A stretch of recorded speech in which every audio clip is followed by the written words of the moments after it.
morning friends, welcome again to Farid sir classes. Today we discuss our further topic from the subject of material science. पिछले video में हम लोग पढ़ चुके हैं फ्रेंड्स प्रॉपर्टीज़ के बारे में, मटेरियल के बारे में, उसके इशूज़ के बारे में। आज हम लोग पढ़ेंगे क्रिस्टलोग्राफी, क्रिस्टल के बारे में, उसके स्ट्रक्चर के बारे में। ठीक है फ्रेंड्स, तो चलते हैं अपने टॉपिक पे। तो अगर क्रिस्टलोग्राफी, तो क्रिस्टलोग्राफी यानी कि सबसे पहला वर्ड क्या है, क्रिस्टल।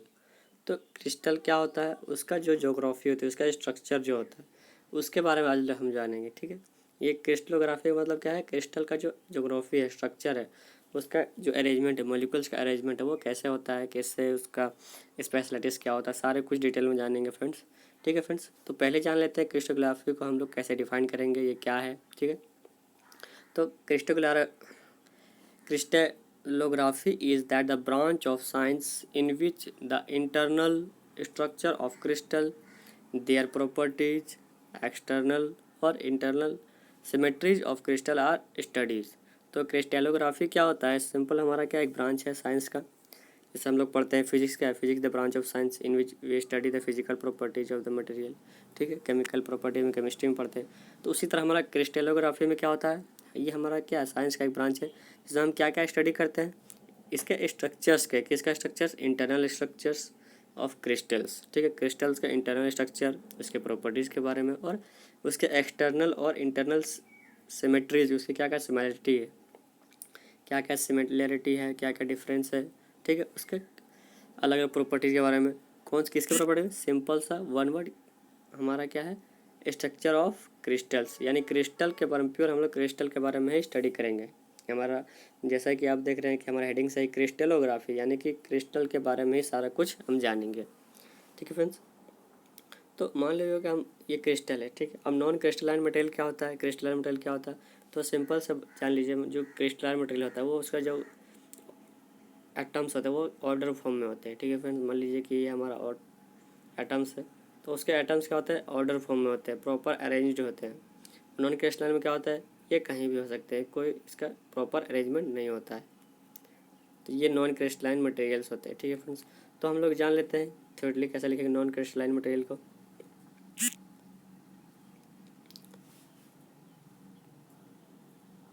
तो non crystalline material, it consist of an atom और molecules which are not arrange in a regular और orderly manner in their dimensional pattern. तो उसका जो डायमेंशनल पैटर्न होता है फ्रेंड, जो उसका सिंपल सा ऑर्डर मैनर होता है, सीक्वेंसिंग होता है, वो क्या होता है, क्रिस्टलाइन में तो सेम होता है, सारे एक्सिस उसका सेम मिलता है, लेकिन नॉन क्रिस्टलाइन में क्या होता है, ये अलग अलग हो जाता है। दूसरे रो में अगर चाहिए, दूसरे कॉलम में ये डिफरेंस हो जाता है, ये कहीं और चला जाता है। तो या ये इधर भी आ सकता है, इधर भी जा सकता है, ये बीच में भी हो सकता है, यहाँ भी हो सकता है। ठीक है फ्रेंड्स, तो नॉन क्रिस्टलाइन मटेरियल का कोई फिक्स पैरामीटर नहीं होता, यहाँ भी हो सकता है, इसके बीच में भी हो सकता है। ठीक है, तो ये नॉन क्रिस्टलाइन मटेरियल का बिहेवियर होता है, जो क्या होता है, इसका प्रॉपर अरेंज नहीं होता है। अब बात करते हैं क्रिस्टलाइन मटेरियल क्या होता है। नॉन क्रिस्टलाइन हम लोग जान लिए, क्रिस्टलाइन क्या होता है, इट कंसिस्ट ऑफ एटम और molecules arrange in a regular and orderly manner in 3D pattern. जितने भी हमारे 3D मॉलिक्यूल्स, मान लीजिए हमारे ये 3D मॉलिक्यूल्स, क्या होता है, ऑर्डरली पैटर्न होता है, ये सीक्वेंस के तौर पर होते हैं, हमारा एक के बाद एक प्रॉपर सीक्वेंस में, उसके प्रॉपर लाइन में हर एक्सिस को मीट करते हुए ये सीक्वेंस में होते हैं। ठीक है फ्रेंड्स, ये एक प्रॉपर सीक्वेंस में होता है, ऐसे देख लो या फिर ऐसे देख लो, तो प्रॉपर सीक्वेंस में होते हैं, ये वेरी नहीं करते। लेकिन हमारे नॉन क्रिस्टलाइन क्या होता है, ये वेरी कर जाती है। तो आपको समझ में आ गया होगा क्रिस्टलाइन और नॉन क्रिस्टलाइन मटेरियल क्या होता है। ठीक है फ्रेंड्स, तो अगर बात करें क्रिस्टलाइन मटेरियल के, तो क्रिस्टलाइन मटेरियल का क्या होता है, 7 क्रिस्टल सिस्टम होता है। ठीक है फ्रेंड्स, 7 के उसका जो बेसिक स्टेप है यूनिट सेल का, वो उसका जो ब्रेवियस लैटिस आगे हम लोग पढ़ेंगे, उसका 14 ब्रेवियस लैटिस होता है, स्पेशली इसको हम स्पेस लैटिस भी कहते हैं।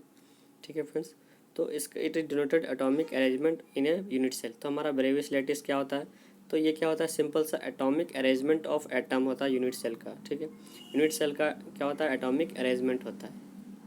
ठीक है फ्रेंड, तो ब्रेवियस लैटिस और डिटेल में हम लोग बाद में जानेंगे, अभी यहाँ पर सिंपली सा ओवरव्यू जान लीजिए।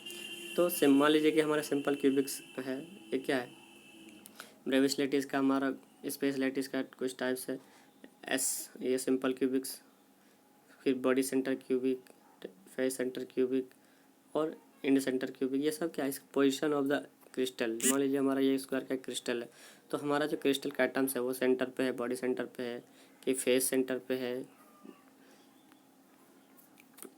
या फिर जहाँ भी है सिंपल क्यूबिक सेंटर पे है, कॉर्नर पे है सिंपल क्यूबिक सेंटर, ठीक है। तो उसका हमारा स्ट्रक्चर कैसा बन रहा है उसके बारे में हम लोग इसमें स्टडी करते हैं, ठीक है फ्रेंड्स। तो इसमें हम जानेंगे। अब बात करते हैं crystal structure of unknown material are determined by the X Y differentiation technique. तो हम कोई भी क्रिस्टल का स्ट्रक्चर कैसे जानेंगे, ठीक है फ्रेंड्स, उसके बारे में हम लोग बात करेंगे अगले वीडियो में। तब तक के लिए थैंक यू।